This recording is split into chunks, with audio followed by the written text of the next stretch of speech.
الحمد لله رب العالمين والصلاة والسلام على سيد الأنبياء والمرسلين وعلى آله الطيبين الطاهرين وأزواجه المطهرين وأصحابه المقربين وأولياء أمته وعلماء ملته أجمعين.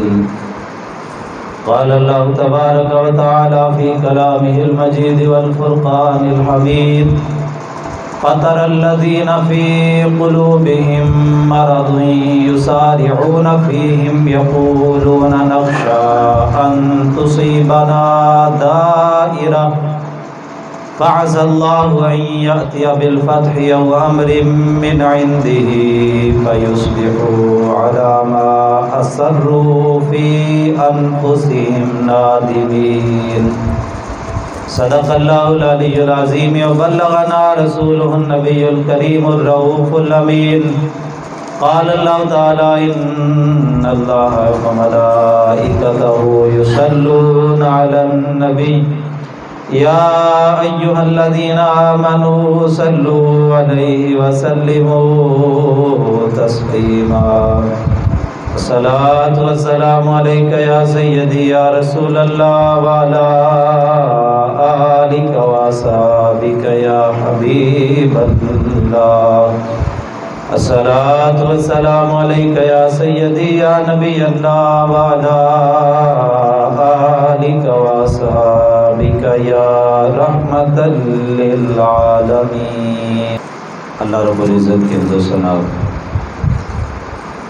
نبی مکرم شفیع معظم ہادی دو جہاں سرور سروران حضور سیدی و مولائی و آقائی و ملجائی احمد مجتبی حضور سیدنا محمد مصطفیٰ صلی اللہ علیہ وسلم کی بارگاہ عالیہ میں ہدیہ درود و سلام عرض کرنے کے بعد دعا ہے اللہ رب العزت قادر مطلق کے دربار میں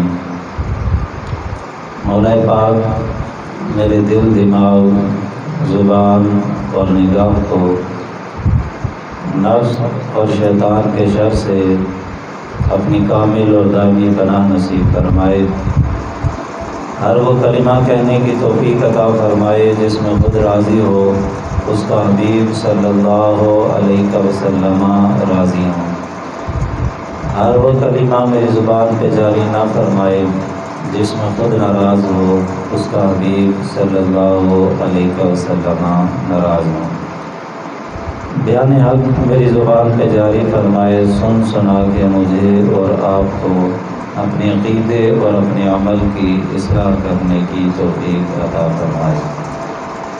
عزیزان گرامی، آج ماہ رمضان المبارک کی 17 تاریخ ہے اور ماہ رمضان المبارک کی 17 تاریخ کو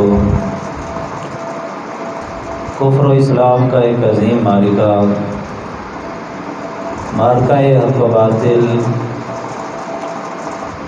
غزوہ بدر کے نام سے موسوم میدان بدر کے اندر بظاہر شکستہ حال مسلمانوں کا مقابلہ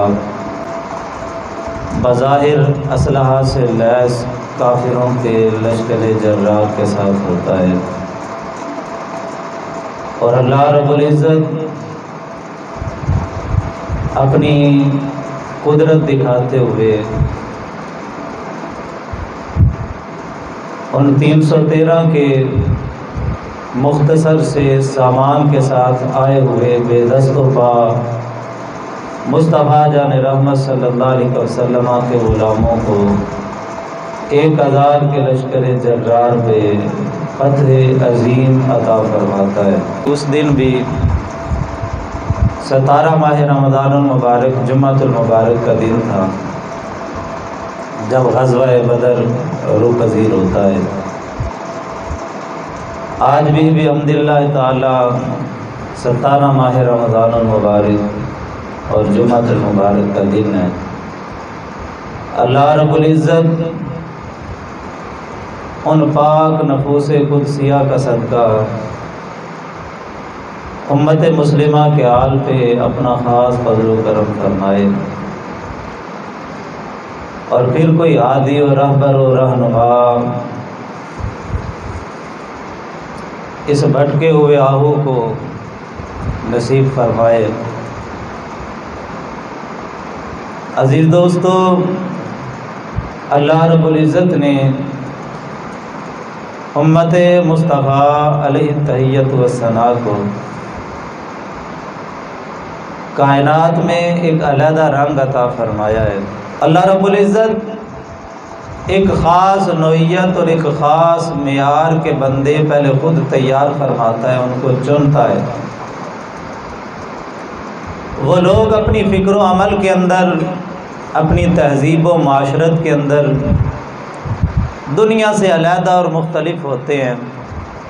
غفاری و قہاری و قدوس و جبروت، یہ چار عناصر ہوں تو بنتا ہے مسلمان۔ بندہ مومن اس کی ذہن کی پرواز، اس کی سوچ فکر، اس کا عمل عام مخلوق سے کچھ جداگانہ ہوتا ہے۔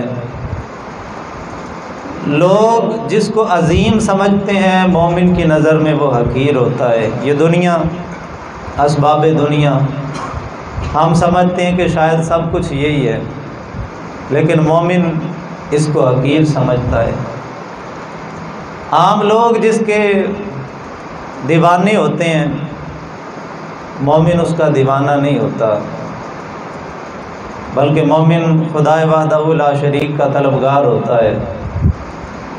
اور اللہ رب العزت جب امت مسلمہ پہ اپنا خاص فضل و کرم فرمانا چاہتا ہے تو خود ایسے افراد پیدا کر دیتا ہے، پھر ان کے ذریعے اللہ رب العزت امت مصطفیٰ علیہ التحیۃ والثناء کو عزتیں اور شانیں عطا فرماتا ہے۔ جس دور کے اندر بغداد میں ظلم و بربریت کی داستانیں رقم کی گئیں، بلکہ جس سن کے اندر، جس سال کے اندر بغداد کو تخت مشق بنایا گیا، مسلمانوں کی کھوپڑیوں کے مینار بنائے گئے اور مسلمانوں کے خون کے اندر گھوڑے دوڑائے گئے، دریائے دجلہ کا پانی مسلمانوں کے خون سے رنگین ہوا، عین اسی سال کے اندر اللہ رب العزت نے ایک بچہ پیدا کیا عثمان نامی، جس نے منگولوں کی اور تاتاریوں کی سلطنت کی بنیادیں ہلا کے رکھ دیں، اور پھر اسی کی نسل سے سلطنت عثمانیہ کو وجود ملا۔ عرض کرنے کا مقصد یہ ہے کہ حالات کو دیکھ کے مسلمانوں کو پریشان نہیں ہونا چاہیے کہ بھئی ان حالات میں اب کیسے دوبارہ سے مسلمانوں کو عروج ملے گا۔ آپ بغداد کی تاریخ پڑھ کے دیکھیں کہ مسلمانوں پہ جو جو ظلم و ستم کیے گئے، ہم تو ان کا تصور بھی نہیں کر سکتے، لیکن اللہ تعالیٰ نے پھر سے مسلمانوں کو عروج عطا فرمایا۔ وہ اقبال نے کہا نا، سنا ہے میں نے قدسیوں سے کہ وہ شعر پھر سے ہوشیار ہوگا، کہ اللہ تعالیٰ جب عزتیں دینا چاہتا ہے تو پھر ایسے بندوں کو پیدا فرماتا ہے۔ اور دو لفظوں میں اگر ان لوگوں کی صفات کو بیان کریں تو دو لفظوں کے اندر ان بندوں کی کیفیت اور ان بندوں کی صفت یہ ہوتی ہے کہ وہ بندے سر سے لے کے پاؤں تک خدا اور مصطفیٰ کے تابعدار ہوتے ہیں، بس۔ یعنی اسلام پہ عمل پیرا ہوتے ہیں، اور اسلام نہ تو ہتھیاروں کا نام ہے، اسلام نہ تو ظاہری طاقت کا نام ہے، اسلام نہ تو نمائش کا نام ہے، اسلام نہ تو مال و دولت کا نام ہے، اسلام بس اس چیز کا نام ہے کہ خدا اور مصطفیٰ عز و جل و صلی اللہ علیہ وسلم کے حکموں کے آگے اپنے سر کو جھکا دینا. اور امت مصطفیٰ اگر فتح چاہتی ہے، عزتیں چاہتی ہے، غلبہ چاہتی ہے، شان چاہتی ہے، رتبہ چاہتی ہے، مقام چاہتی ہے، تو امت کو پھر پلٹنا پڑے گا خدا اور مصطفیٰ کی تابعداری کی طرف. جب مسلمان اپنے غلبے کے لیے، اپنی عزت کے لیے، اپنی شان و شوکت کے لیے اس طریقے سے ہٹ کے دائیں بائیں ہاتھ ماریں گے، ذلیل و رسوا تو ہو سکتے ہیں، کبھی عزت حاصل نہیں کر سکتے. یہ اٹل قانون ہے خدائے وحدہ لا شریک کا. اور میرے اور آپ کے بنائے ہوئے قانون بدل جاتے ہیں، میرے خدا کے قانون کبھی بدلا نہیں کرتے. جنگ یمامہ ہوئی مسیلمہ کذاب کے ساتھ، اور یہ وہ وقت تھا جب مدینہ نور پہ چاروں طرف سے کافروں نے نظریں گاڑی ہوئی تھی کہ حضور صلی اللہ علیہ وسلم پردہ فرما گئے، اب مسلمانوں کا نام و نشان مٹا دیں. چاروں طرف سے کفار طاق میں بیٹھے ہوئے تھے. حضرت جناب سیدنا ابوبکر صدیق رضی اللہ تعالی عنہ، آپ نے اس کی بیعت کنی کے لیے لشکر روانہ کرنے کا ارادہ کیا. حضرت فاروق اعظم جیسا بندہ وہ کہنے لگا حضرت ابھی حالات سازگار نہیں ہیں. آج بھی کہتے ہیں نا جی حالات سازگار نہیں ہیں، معیشت تباہ ہو جائے گی، فلاں نقصان ہو جائے گا اگر ہم نے کافروں کا بائیکاٹ کر دیا. اور میرے بھائی حضرت صدیق اکبر نے سبق دیا ہے، حالات جیسے بھی ہوں رسول اللہ کے گستاخ کا سر تن سے جدا کر کے رکھنا ہے، بس کوئی اور راستہ نہیں ہے. تو حضرت صدیق اکبر رضی اللہ تعالیٰ عنہ نے جنگ یمامہ کے لیے حضرت خالد ابن ولید کی سپہ سالاری کے اندر لشکر روانہ کیا. لشکر یمامہ کے میدان کے اندر پہنچا، جنگ عظیم ہوئی. مسلمانوں نے اپنا تن من دھن سب کچھ قربان کیا اور اپنی جانیں قربان کر کے مصطفیٰ کریم علیہ السلام کی ختم نبوت پہ پہرا دے دیا. اب جب فتح عظیم اللہ تعالیٰ نے مسلمانوں کو عطا کی، خبر مدینہ نور میں پہنچی. حضرت سیدنا ابوبکر صدیق رضی اللہ تعالیٰ عنہ نے تعریفی خط حضرت خالد ابن ولید کے نام لکھا.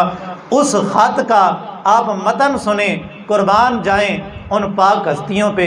انہوں نے قیامت تک کے مسلمانوں کو بتا دیا ہے کہ عزتیں اس طریقے سے ملا کرتی ہیں. وہ تھے اصل ریاست مدینہ کے امیر. دعویٰ کرنا بڑا آسان ہوتا ہے، جی ہم ریاست مدینہ بنائیں گے، اور میرے بھائی ریاست مدینہ وہ ہے جو میرے مصطفیٰ کے غلاموں نے مدینے کے اندر بنائی. یہ منہ اور مسور کی دال، اپنے کرتوت دیکھو، نچانی کنجریاں اور دعوے ریاست مدینہ کے کرنے، معاذ اللہ تعالی. حضرت صدیق اکبر رضی اللہ تعالیٰ انہوں نے تعریفی خط لکھا حضرت خالد ابن ولید کے نام رضی اللہ تعالیٰ، اور اس میں حضرت صدیق اکبر رضی اللہ تعالیٰ نے لکھا کہ اللہ تعالیٰ کی حمد و ثنا ہے کہ جس نے اپنے وعدے پورے کیے اور اپنے بندوں کی مدد کی، اپنے دوستوں کو غلبہ عطا کیا اور اپنے دشمنوں کو ذلیل و رسوا کر دیا، اور مٹھی بھر افراد کو اتنی بڑی طاقت پہ غلبہ عطا کر دیا. اور پھر آپ نے آیا مبارکہ لکھی، وعد اللہ الذین آمنوا منکم وعملوا الصالحات. فرمایا کہ اللہ تعالیٰ کا وعدہ ہے اے ایمان والو تم سے کہ تم میں سے جو ایمان لائیں اور عمل صالح کریں. دو چیزیں بیان کی، پہلا ایمان، اور ایمان یہ اتنی مضبوط چیز ہے، اللہ اکبر کبیرہ. وہ میں نے ابھی عرض کی نا کہ اقبال کہتے ہیں کہ کافر کی یہ پہچان کہ آفاق میں گم ہے، مومن کی یہ پہچان کہ گم اس میں ہے آفاق. کافر دنیا کے پیچھے بھاگتا ہے، دنیا کے پیچھے بھاگتا بھاگتا مر جاتا ہے. مومن کبھی دنیا کے پیچھے نہیں بھاگتا، مومن خدا رسول کے پیچھے بھاگتا ہے. اور جب وہ خدا رسول کی تابع داری کرتا ہے، رب دریائے نیل کو بھی اس کا فرما بردار بنا دیتا ہے. فرمایا وعد اللہ الذین آمنوا منکم وعملوا الصالحات، اے ایمان والو ایمان لانے کے بعد عمل صالح کرو. اللہ تم سے وعدہ کرتا ہے لَيَسْتَخْلِفَنَّكُمْ فِي الْأَرْضِ، اللہ زمین میں تمہیں خلیفہ بنا دے گا، تمہارے قدم جما دے گا. اللہ تعالیٰ تمہیں رب کائنات کی شاہیاں عطا کرے گا. کائنات کی عزت، رفعت، مقام اور مرتبے رب تمہارے قدموں میں لا کے ڈال دے گا. دنیا کے پیچھے بھاگنے سے اور یہودیوں کے ساتھ تعلق قائم کرنے سے کبھی عزتیں نہیں ملا کرتی، عزتیں جب بھی مومنوں کو ملتی ہیں خدا رسول کی تابعداری سے ملا کرتی ہیں۔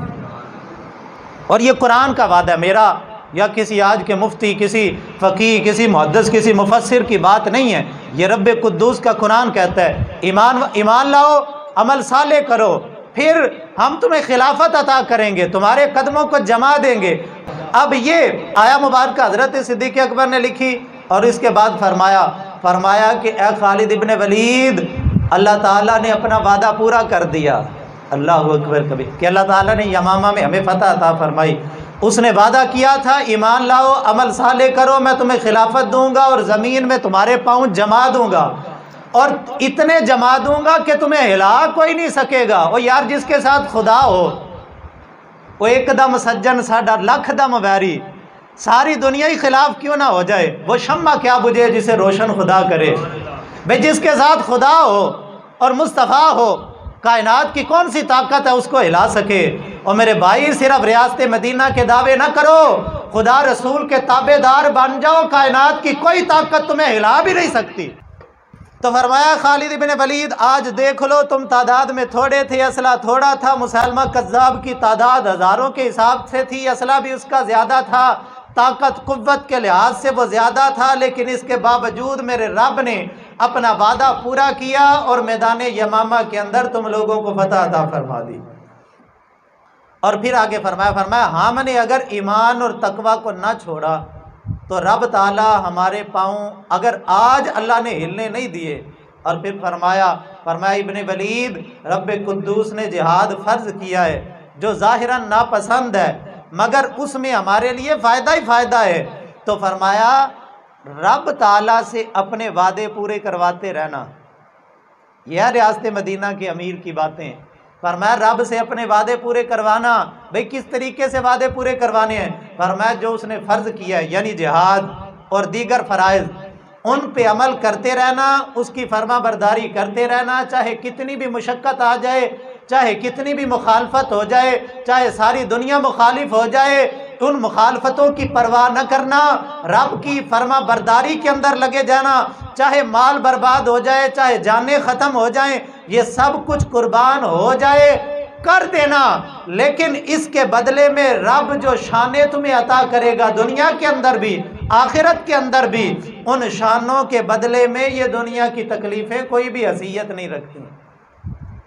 اور پھر فرمایا ابن ولید میری وصیت ہے جہاد کرتے رہنا، جہاد کرتے رہنا، طبیعت مانے تب بھی کرنا، طبیعت نہ مانے تب بھی کرنا، جہاد سے کبھی منہ نہ موڑنا، کیونکہ جو قوم جہاد سے منہ موڑے گی اللہ اس کو ذلیل و رسوا کر دے گا۔ جتنی بھی مشقتیں آ جائیں صبر کرنا، بس دیکھیں نا بندہ صبر کرتا ہے تو رب کا وعدہ ان اللہ مع الصابرین، صبر تم کرو، تمہارے ساتھ ہوں میں تمہارے ساتھ ہوں۔ خندق کا موقع تھا، چاروں طرف سے مسلمانوں کے خلاف اس وقت کی اقوام متحدہ اکٹھی ہو کے آئی تھی، سارے اس وقت کے عرب قبائل اکٹھے ہو گئے، مدینے کے یہودی بھی اکٹھے ہو گئے، سب یہودی، سب کافر، سب قبائل جو غیر مسلم تھے سب نے اکٹھے ہو کے آج کہتے ہیں جی یورپ سے ہمارا تعلق کٹ جائے گا، آج کہتے ہیں جی دنیا کے اندر ہم تنہا رہ جائیں گے۔ میرے مصطفیٰ نے خندق کے موقع پہ پیغام دیا ہے تنہا بھی رہ جاؤ لیکن پھر بھی دین کا دامن ہاتھ سے نہ چھوڑنا، پیٹ پہ پتھر باندھ کے میرے مصطفیٰ نے غزوہ خندق کے اندر خندقیں کھودی ہیں، فاقہ اختیار کر کے اپنے غلاموں کو یہ سبق دیا ہے، بھوک برداشت کرنی پڑے کر لینا، معیشت تنگ ہو جائے کروا لینا، جتنی بھی قربانیاں دینی پڑے دے لینا، سب کچھ قربان کر دینا، لیکن کبھی کافروں کے سامنے ہاتھ، یہ مومن کی شان ہی نہیں ہے۔ بھئی معیشت تنگ ہے، معیشت تنگ ہے، معیشت تنگ ہے، معیشت کا رونا روتے روتے کب تک رو گے؟ اور میرے بھائی رسول اللہ کے در پہ آ کے جھک جاؤ، رب تعالیٰ معیشت کو بھی کھول دے گا اور کائنات کی شائیاں بھی تمہیں عطا فرما دے گا۔ وہ کب ڈگمگانے دیتا ہے، پھر وہ کب ڈھولنے دیتا ہے اپنے بندوں کو، اور اس کا وعدہ ہے بھئی تم ایمان لانے کے بعد عمل صالح کرو، میرے اور میرے حبیب کے تابع دار بن جاؤ، میں تمہارے قدموں کو ہلنے ہیں۔ بھئی خندق میں اس نے ہلنے نہیں دیے،